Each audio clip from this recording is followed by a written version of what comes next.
शिंदेंची शिवसेना आणि ठाकरेंच्या खासदारांच्या भेटीचा सिलसिला सुरू। ठाकरेंची शिर्डीचे खासदार भाऊसाहेब वागचौरेंनी मंत्री उदय सामंत यांची भेट घेतली। काल नागेश अष्टीकर यांनी उपमुख्यमंत्री शिंदेंची भेट, तर नाशिकमध्ये श्रीकांत शिंदेंच्या कार्यक्रमाला राजाभाऊ वाजेंची हजेरी। विधान परिषदेसाठी महायुतीचा सिटिंग जागांचा फॉर्म्युला ठरला। विद्यमान जागा तोच पक्ष लढणार, सूत्रांची माहिती। मुख्यमंत्री आणि दोन्ही उपमुख्यमंत्र्यांच्या बैठकीत अंतिम शिक्कामोर्तब होणार।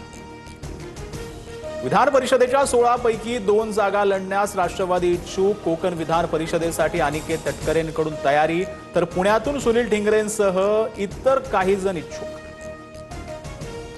कोकण विधान परिषदेच्या जागेसाठी भरत गोगावलेंचे सुपुत्र विकास गोगावले इच्छुक। भरत गोगावलेंकडून उपमुख्यमंत्री शिंदेंची भेट घेत 10 मिनिटं चर्चा। रायगडमध्ये पुन्हा गोगावले विरुद्ध तटकरे वाद पेटण्याची शक्यता। मुंबईतील वांद्रे पूर्व परिसरात रेल्वेकडून मोठी अतिक्रमण हटाव मोहीम। गरीब नगरमधील अनेक वर्षांपासूनच्या बेकायदेशीर झोपड्या हटवण्याचं काम सुरू। नोटीस न देता कारवाई केल्याचा स्थानिकांचा आरोप। पेट्रोल आणि डिझेल 90 पैशांनी महागलं। आठवड्याभरात दुसऱ्यांदा पेट्रोल डिझेलच्या दरात वाढ। सर्वसामान्य नागरिकांना मोठा फटका। राज्यात अनेक ठिकाणी पेट्रोल डिझेलसाठी रांगा। पुणे, संभाजीनगर, अमरावती, चंद्रपूर आणि वाशिम जिल्ह्यामध्ये इंधन मिळवण्यासाठी धडपड। पेट्रोल डिझेलसाठी काही ठिकाणी राडे। महिनाभर पुरेल इतका पेट्रोल डिझेलचा स्टॉक उपलब्ध। मंत्री छगन भुजबळ यांची माहिती। अनेक ठिकाणी मात्र इंधनासाठी नागरिकांच्या रांगा, नो स्टॉकचे फलक।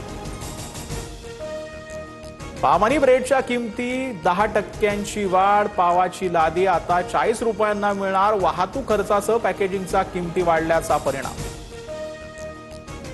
शरद पवारांकडून पंतप्रधान नरेंद्र मोदींचं कौतुक। मोदी आज देशाबाहेर भारताची प्रतिष्ठा जपण्याचं काम करत आहेत, पवारांचं वक्तव्य।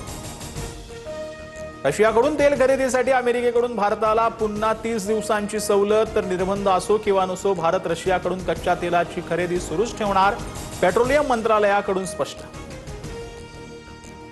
समुद्राच्या खालून भारतात पाईपलाईन आणण्याचा विचार। पंतप्रधान मोदींच्या दौऱ्यावरून गोपीचंद पडळकर यांचा दावा। तर पाईपलाईन कुठून टाकायची हे बघण्यासाठी मोदी समुद्राखालून परत येतील, राऊतांचा टोला। मोठे गावकरांच्या मुलाची सीबीआयकडून कसून चौकशी। दिवसभर चौकशी केल्यानंतर सीबीआयनं मुलाला सोडलं। मुलासाठी मोठे गावकरनं नीटचा पेपर फोडल्याची चर्चा।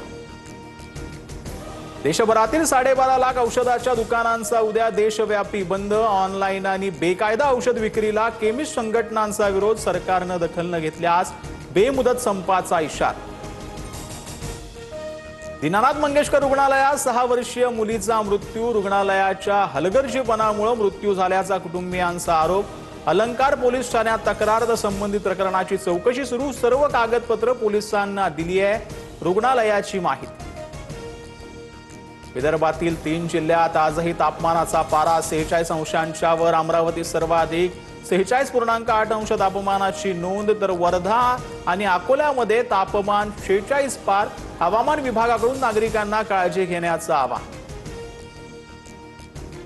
अहिल्यानगरमध्ये गोदावरी नदीपात्रात वाळू तस्करांची दहशत। विरोध करणाऱ्या महिला आणि ग्रामस्थावर दगडफेक, जीवे मारण्याची धमकी दिल्याचाही आरोप। श्रीरामपूरच्या रामपूर कोकरे येथील प्रकार।